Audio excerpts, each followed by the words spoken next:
We are here! Welcome again to the Municipal Showcase. My name is Alicia Threlfall, and I am Director of Membership Development for MISA BC, and I am so excited to present to you the Municipal Showcase this year. I would like to give a shout out to Dwayne Burney from the City of Trail, who hosts and organizes these showcases for many years. He can't be with us to host on stage, but he's been integral in the behind the scenes organization and selection of the contenders for the Spirit of Innovation Award this year.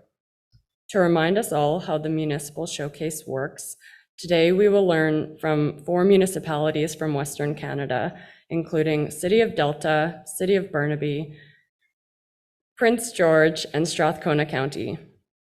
They will be presenting creative solutions to familiar challenges we face in our communities. The structure will be 15-minute presentation followed by 5 minutes of Q&A through the audience. At the end of all 4 presentations, you, as our audience, will cast your vote to determine the winner of the Spirit of Innovation Award. When you cast your vote, I encourage you to keep these criteria in mind. 1, innovation. The solution must introduce a new idea, a new methodology, or an implementation of a new leading edge product or device in the municipal government. 2nd, value. The solution must provide real benefit to the operation of a department or to the local government as a whole. 3rdly, impact. The solution must be applicable to some degree to other local governments. The casted winner of this event will receive our Spirit of Innovation trophy to have and to hold, with their organizational name presented on a plaque and all the humble bragging rights for the year. This award comes from us today from Don Christensen and the unforgettable presentation from Town of View Royal. Without further ado, I would like to present our first municipality, introducing Jesse Hausner from the City of Delta.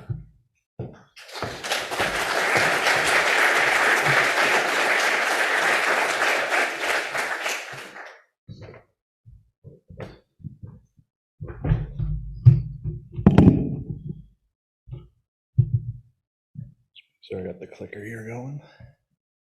Perfect.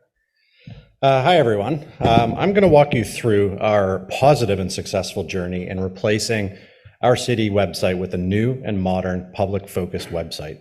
I do want to warn everyone up front that this presentation is fairly high level, as the overall project spanned multiple years. So you're welcome to reach out to me after the conference at any time if you want me to provide more details on specific areas or the entire project. So to provide a bit of background, our previous website was the 5th version of the City of Delta website, having been built in 2014. Over those 7 years, the website was in a place we had experienced considerable growth, reaching roughly 500,000 visitors per year. And of that traffic, 50% was actually made up of mobile visitors. To begin our initial analysis, we started to dive within the information services group into our Google Analytics data, just to kind of figure out what direction we wanted to start going. The first standout that we found was that a large amount of the visitors would come to the homepage and go nowhere else. They just literally drop off. That was an interesting thing to find out first. The second was that other people that came to the website would immediately go to search and start poking around trying to find something on the website. And then from there, we found that other major uses were to try to access services, parks and recreation information, and then finally contact information. What we did not see, and this will be important a little bit later, was very much traffic at all to our news and events on the website. From this point, my team engaged with our corporate communications group, which kind of oversees the website management, just to understand what their challenges were in managing that website and the content, and to see if what we were starting to see in the Google Analytics held true. And almost immediately, they came to us and said, hey, we feel there's way too much content on the website, and that a lot of the stuff is probably not accessed. So we continued to dive into the Google Analytics and found out that sure enough, that was true. At least 90% of the content we had throughout the website had not been viewed or even accessed in over 3 years. So the data also seemed to show that the navigation was a challenge for users, and there were, basically the hierarchy that we had. So a lot of cities tend to, group up their website by departments, and we found that there was one specific area that was a major piece that had 30% of our content and only 1% traffic to it. It was also apparent that visitors were struggling with the search, and they were trying to find documentation that they wanted to see. They tried a few times to search for something and then almost immediately went to the contact us page and got an email or a phone and probably called us. So this was a big thing that we saw in the data. And that online services were quite difficult to find because they were all over the place and they weren't kind of grouped up into one area. So where did we start? We decided it was important to first establish both design and project ideals for the new website. The design ideals were to drive the direction we like to go, design-wise, for a new website, and the project ideals were to ensure that our project framework and execution could ensure a successful outcome. For the design ideals, we came up with 4 strategic pillars for success. And they were: 1, that our new website will reflect stakeholder needs, including accessibility. 2, that our new website will be intuitive and service-oriented. 3, that our new website will leverage industry standards. And 4, that our new website will be easy to maintain. These ideals would ultimately help shape our direction to vendors during the procurement and help us communicate our direction to senior leadership at Delta, which was very important. For the project ideals, we came up with 4 strategic pillars we felt would allow us to best achieve the success. And the first was that we will establish product ownership. 2, that we will pre-qualify vendors first to narrow down the market. 3, that will issue a design build request for proposal, and I'll go into a bit more detail later on that. And 4, that we will empower our winning proponent to leverage their experience as much as possible. Next came the procurement, which, as I noted previously, was broken down into 2 parts. First was our issued request for qualifications. The first reason for this stage was that we wanted to get a good sense of the marketplace for web design firms, since the landscape had changed considerably in the 7 years since our previous website. The second reason was that we anticipated a fair amount of responses, and as many of you know, evaluating a large set of bid responses can often be quite challenging in a full RFP, especially when you're evaluating against different types of criteria. So an RF qual allowed us to really focus interested bidders on our 4 design ideals and how they were capable of meeting those ideals, and would allow us to dive into technical and logistic questions later on once the field was narrowed. The results were interesting in the sense that we received 18 bid responses, reaffirming our decision to do an RF qual first, but also that many of the firms bidding actually tried really hard to sneak in design and technical questions, which we didn't ask them to discuss. And so we really had to stick to our guns and ensure that all the bidders kept their responses just focused on their capabilities and experiences. The final interesting thing was that of the 18 responses, 15 were from firms almost exclusively working with Drupal CMS. We had specifically stated that we were open to keeping our current CMS and that ultimately the decision would be made during the RFP that followed up. But with 15 responses leading that way, it kind of showed us the way the wind was blowing. So concluding the RF qual, we selected 4 lead proponents that were invited to respond to our follow-up request for proposal. For the request for proposal, this is where we honed our design ideals a bit tighter and provided more specifics on what we were after, including, included in that new site, and how it would now be built on Drupal CMS, since the 4 we selected were obviously experts in that platform. So one less decision for us to make. As I mentioned before, this was a design build RFP. And for those unfamiliar, that just means the winning firm would both design and then build the solution that meets our needs. As a result, we needed to ensure that the RFP evaluated the bidder's proposed design directions and their capabilities to execute at the same time. A key component of our RFP was a set of rules of engagement that we set to ensure our requirements left enough room for responding firms to flex their capabilities and design ideas, but still meet the ideals and directions we wish to go. As I mentioned at the start of the presentation, I could go on for an hour on this. The RFP was actually quite a bit, but we really broke it down into two main areas. The first was our setup area, our main setup area. And in there, we focused on, one, providing as much background as possible, including our technical background on the current site and what our capabilities were as a team. Two, providing all the analytics data we could possibly, going back multiple years. Three, providing our existing standards that we had, graphical standards and that type of thing. And then four, establishing a strong scope and set of deliverables so they knew what we expected and what they had to deliver.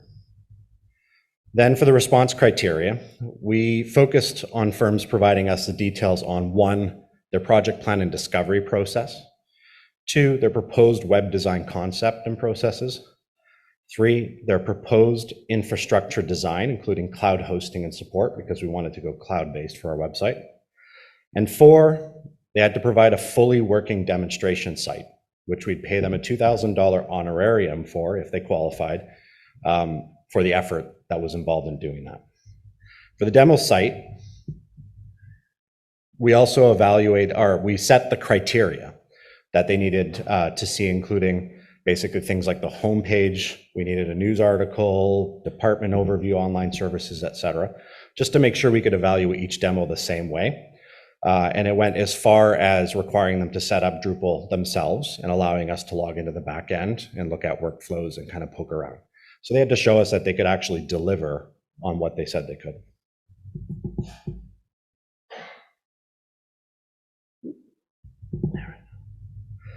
At the end of procurement, we selected our winning proponent and ultimately awarded the contract to a company called Up and Up, who's a UX design and web-based design firm out of Victoria, BC.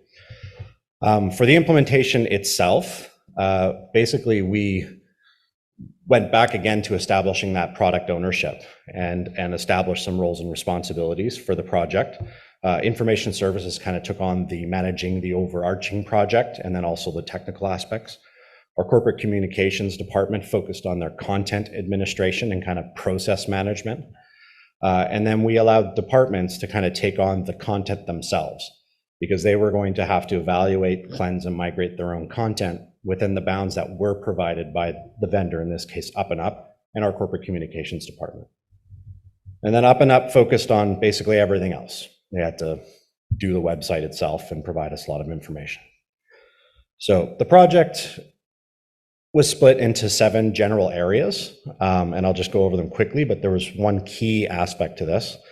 And the 7 areas are that community engagement through surveys and questionnaires was the first thing that we did. Then we had individual feedback sessions that span not just the public, but also internally with staff, with senior management, and with all the users, basically. We had data analytics as part of it, and then ultimately the design of the website. Then our design evaluation went through an external focus group, or a set of internal focus groups involving the public, and then also internal reviews with different levels within the city. And then the building and the testing, and that testing included a beta phase, which was released pretty quickly. We only had about a week with the site ourselves before it was released to the public. And then launch and sustainment. And the key thing here is that there's 7 key milestones, but of that, 4 of those are critical communication with our stakeholders and engagement through all levels with the public. Because ultimately the website had to meet their needs along with some of our staff needs, but really the public was the key one here. So, some insights and enlightenment, and this is what the new website looks like today. What we learned was that it's really important to find a strong partner. In this case, it was Up and Up for us, but it could be different for everybody else. And that strong partner should be really good at project management practices and have the ability to push back at you when they feel something that we're asking them to do doesn't make sense or doesn't meet the industry. And they did that to us. There were times where they'd say, no, we don't think that direction makes a lot of sense because of this. And we're willing to stand up for that.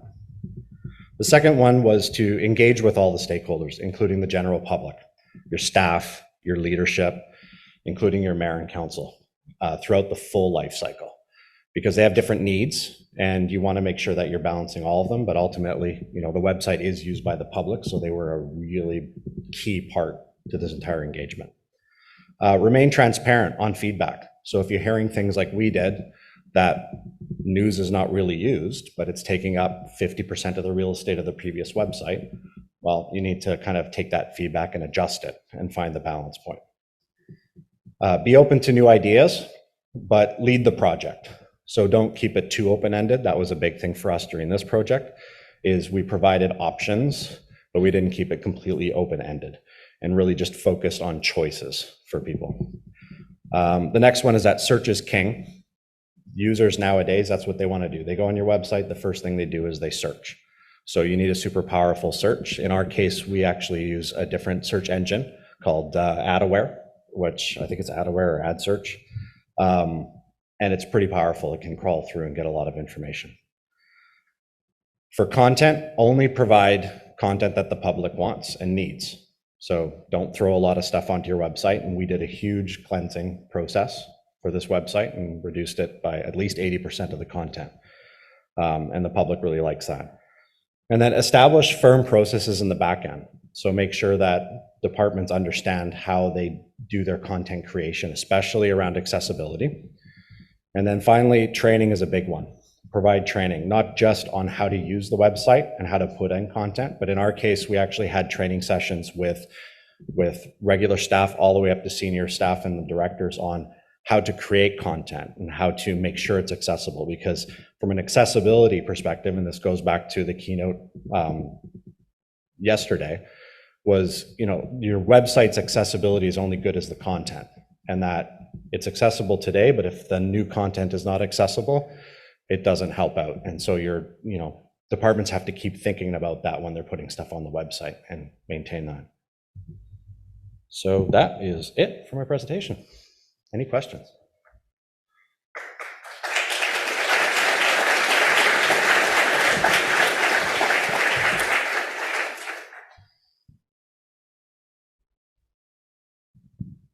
It's interesting to me that the information architecture has kind of gone through cycles over the time. I've been with the local government, and that you've gone with the construct of, on the front page, having those kind of general personas for residents, business visitors. Did you do research into going in that direction? Yeah, that was part of the so our previous website just treated everybody the same. And when we did the feedback from the public, so eliciting their responses through surveys, there was a general feeling that, if I'm a business and I go there, I don't really care about parks and recreation, but if I'm a resident, I don't really care about building permits, right?